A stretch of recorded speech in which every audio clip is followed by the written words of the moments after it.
प्रजासत्ताक दिन हा 75वा प्रजासत्ताक दिन, त्याची तयारी आदल्या दिवसापासून शाळेत, कार्यालयांमध्ये सुरू होती आणि त्याच पद्धतीने आमच्या शाळेत देखील प्रजासत्ताक दिनाची तयारी आजपासूनच सुरू झाली। फलक निघण्याचं कार्य माझ्याकडे आहे, तर होईल तितकं चांगलं करण्याचा प्रयत्न मी इथे केला आहे।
फलक लेखन केल्यानंतर आम्ही सर्व शिक्षक ग्राउंडवर गेलो। ग्राउंडवर गेल्यानंतर ग्राउंड आखणे कार्यक्रम सुरू झाला। ग्राउंड आखल्यानंतर खूप सुंदर आणि छान दिसत होते।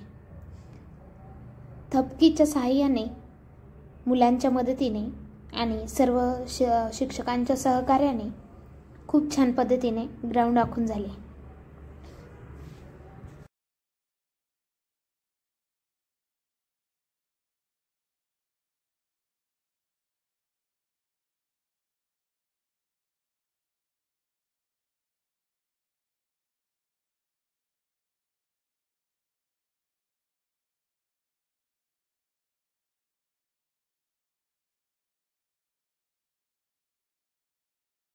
आमच्या शाळेची तयारी कशी वाटली नक्की कमेंट करून सांगा।